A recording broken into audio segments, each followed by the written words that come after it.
of the month. We're back at Lucky Strains for another strain of the month. Hello, and welcome back to Strain of the Month. I'm Philly Modlin. I'm here with Mayor Kari Niedfeldt-Thomas, that's it. Yes. And Devin Massopust. And Devin, you're the city director? City manager. They have been kind enough to join us on Strain of the Month. Special guests, and we are so happy to have them. My partner Bear is under the weather. Well, it's a bummer, but she'll be with us very soon. So first, we always go through the events coming up for December. We have the Shop Small Only Market at Hollywood Theater. That's in Northeast. That's on December 7th. Awesome market. I was there in May. They did a big market.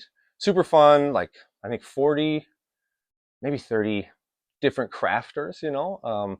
They make a bunch of cool stuff, so come check it out. And then another one at Hollywood Theater, which is by Unlimited, the Unlimited Art Clothing Custom Design.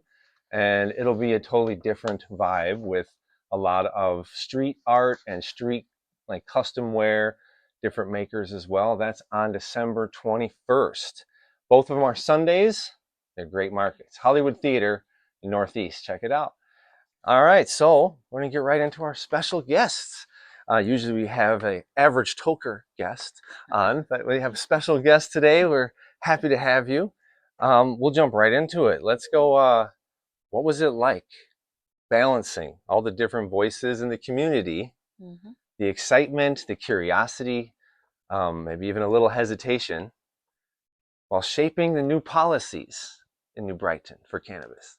So thanks for having us. And I will note that New Brighton is known for having a very welcoming business community. We want to support business owners to make them successful. We certainly, during COVID, adapted new policies to make that happen. But for many years have made it so that we can support grant writing. We can make it so that business owners get the information they need to get the permits that they need, or whatever it might be in supporting businesses to be able to grow and flourish in our city. So first and foremost, we look at this new state law as an opportunity to support business owners. But then additionally, it's a state law. And so with that, there were a lot of requirements that we had to put into place. People were excited. They've been nervous about it. We certainly had to go through a whole process to engage our residents who serve on our city commissions. And those city commissions provide advice to our council. Yeah. So through all of that process, we were able to reach many voices and various community members that I've seen out in the community. They kind of want to know about it. They're a little skeptical. Of course, this has not been allowed before now. Yeah. So this is just new for people and thinking about it. Anything you want to add on that?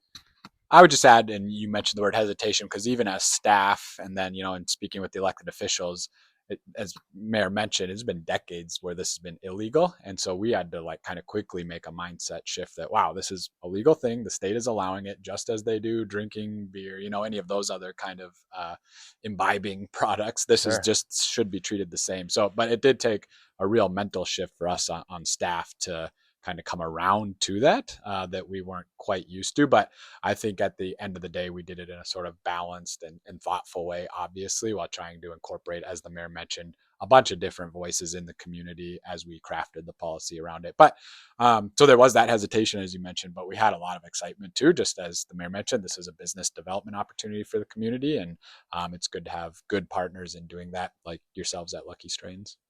That's amazing.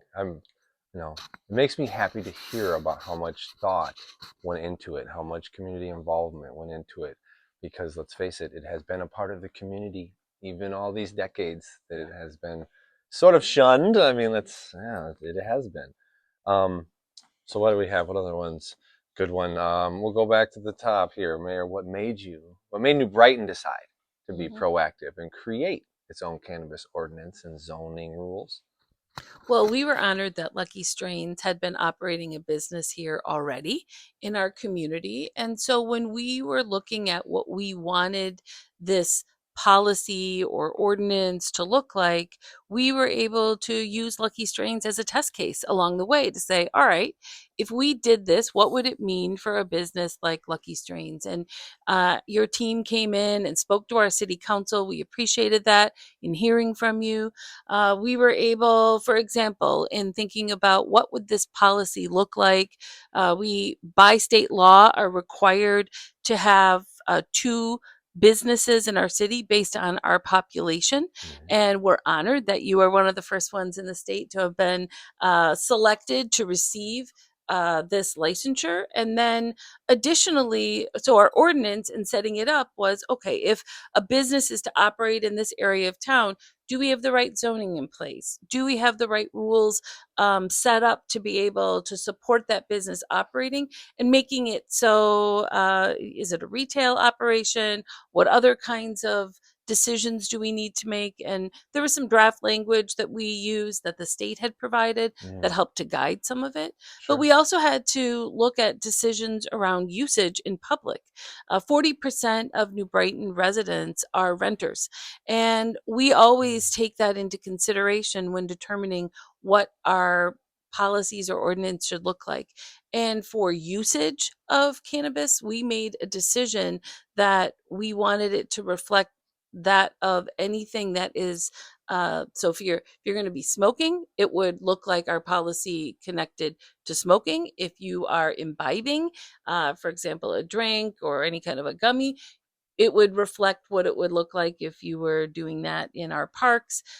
So, for example, we know that residents in their buildings, it may not be possible for them to smoke, but we want to make it so they could do that on the sidewalks or in the street, just as they could cigarettes and tobacco. So or vaping or whatever kind of product they might use. So we had to be thoughtful in going through how could we not disenfranchise any of our community members in the process? How do we make it be reflective around what that looks like? So we made it a policy, for example, that you can imbibe in the parks, but you cannot smoke in the parks because you can't smoke anything else in our parks.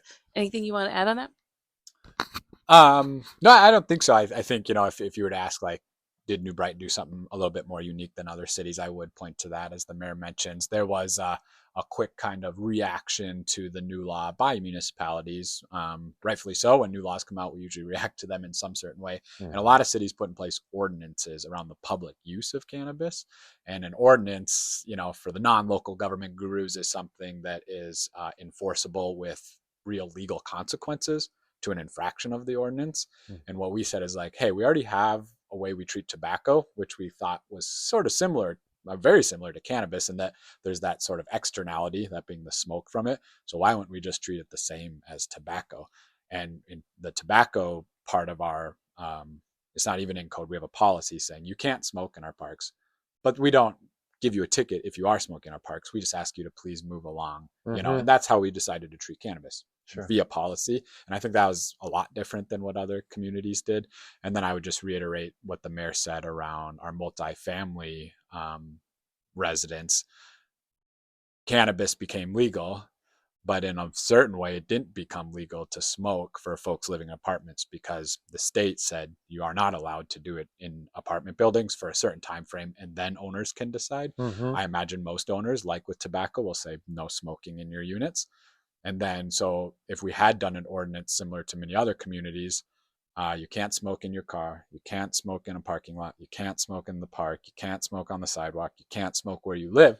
Did it truly become legal then for those folks? And I think the council and our resident-led commissions did a really good and thoughtful job of how we can sort of address that, because as the mayor mentioned, 40% of our residents live in apartments, and that's a huge, percentage of folks that weren't necessarily being included in the new law allowing the use of cannabis in the community. So I thought that was a pretty unique way we approached the public use of cannabis, at least.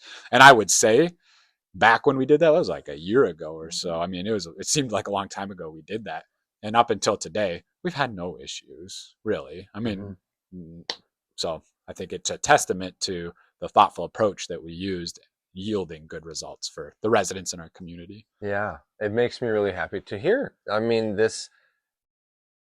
we are all inclusive at Lucky Strains. We very much want that to be understood, that it's a safe space.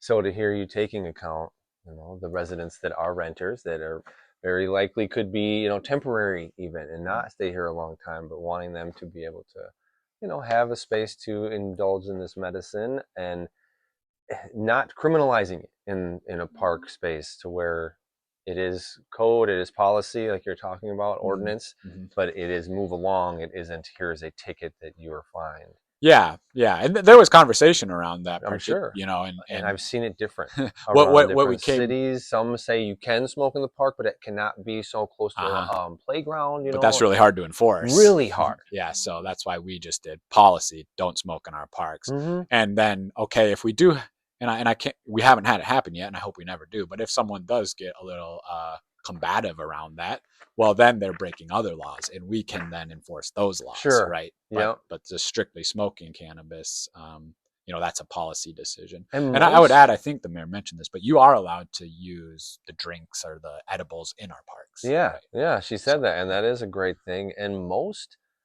folks that use this responsibly don't want to use it around kids. They don't, you know what I mean? They don't want to be a, I guess you could say in some instances, a bad influence, because whether it's cannabis or tobacco or alcohol. And we do allow alcohol in our parks. Now, that was something Interesting. that I did not know that. we wanted to take into account too. If this is just as legal as alcohol, now we need to kind of treat it consistently. And we do allow alcohol in our parks up to a certain degree, right? Which is just kind of odd policy language we have. But again, there was the point. It's like, okay, well, it's allowed until you're doing something that's against the law in another place. Then we're going to take action on that. But as long as you are abiding by all the other laws, you are allowed to have alcohol, and then thus same with the drinks and edibles. But the big thing was we didn't want other people's experience being ruined by the smoke, just like with tobacco. So, so it's not allowed. And I agree. Parks. I mean, a lot of folks don't agree with the smell, because it's a strong smell. Certainly. Let's go on. Let's go to the next one.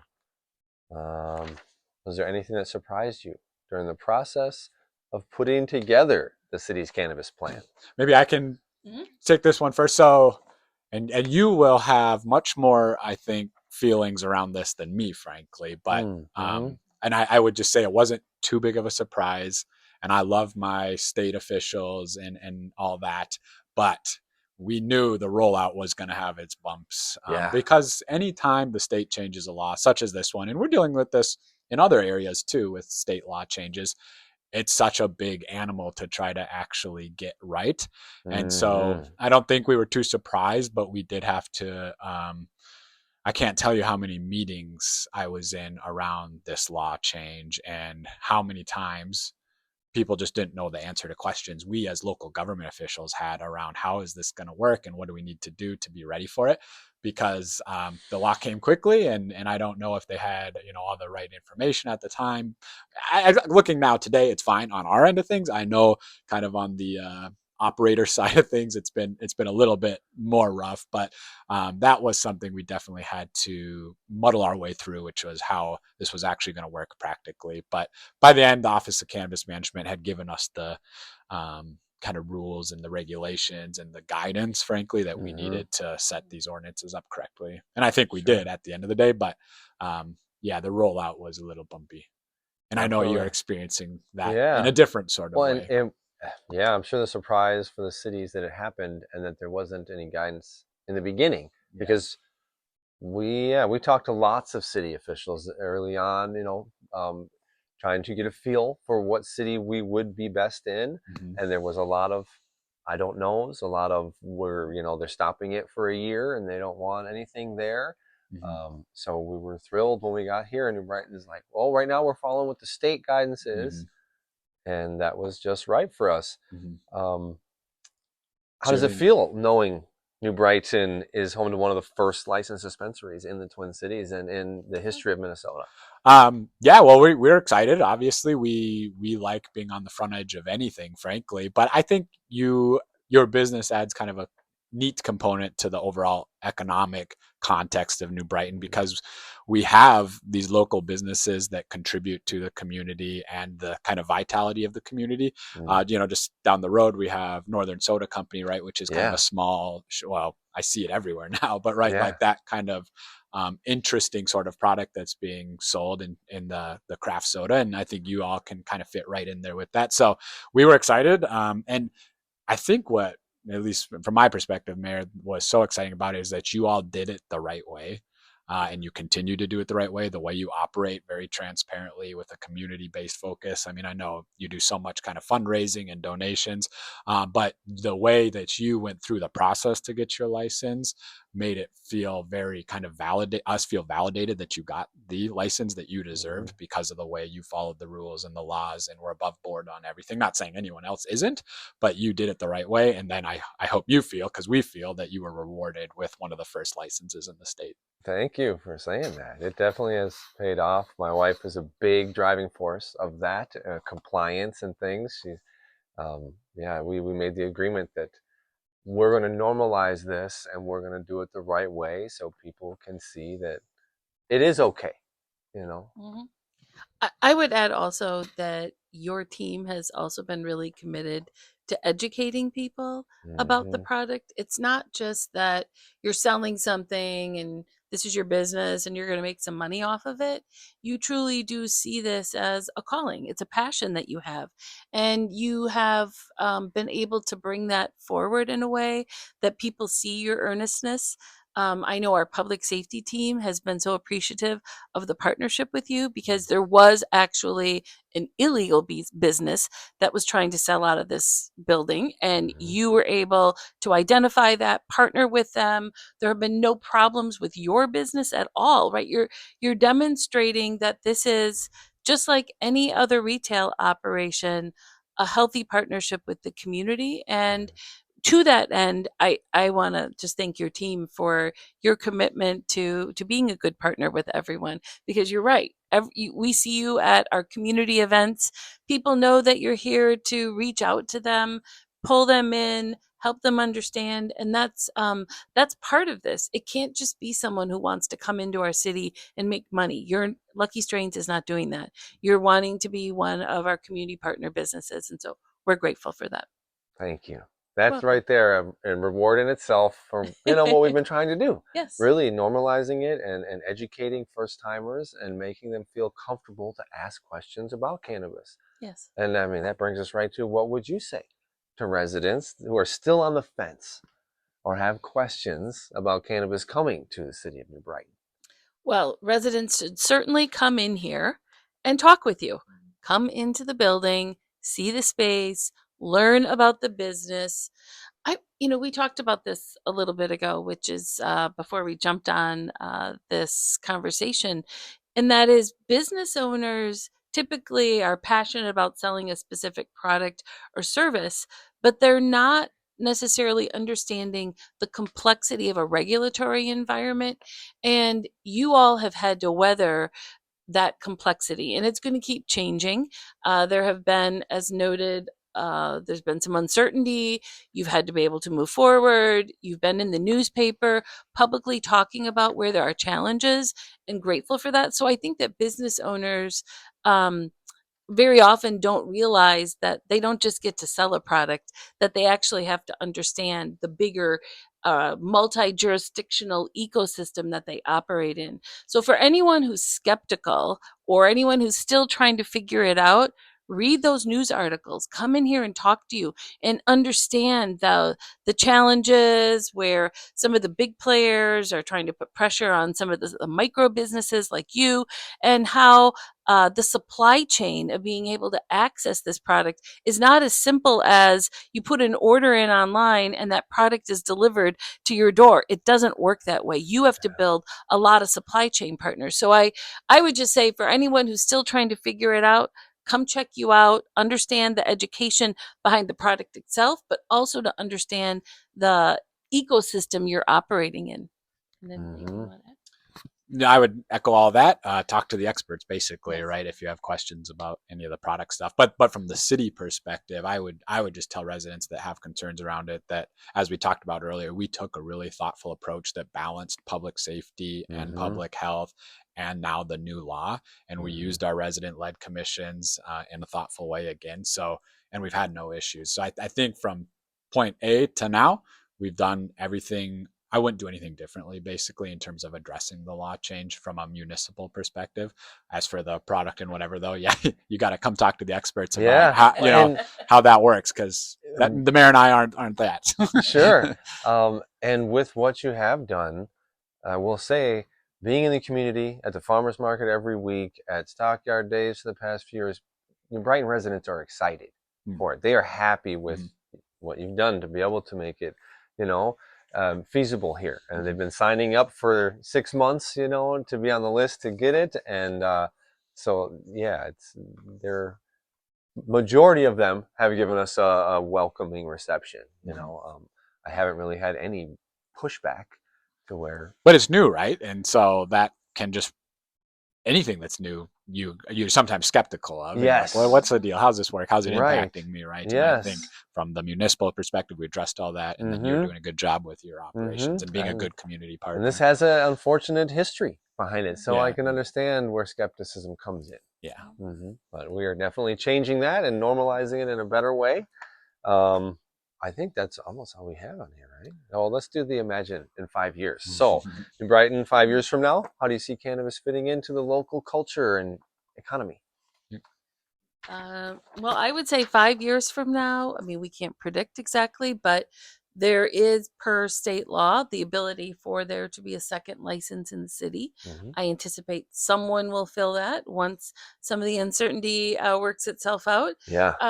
I anticipate that the community will want your location to be larger, and that there's probably going to, I would anticipate, because you have been so welcoming and so out there about education, that there you will have a bigger space, I predict.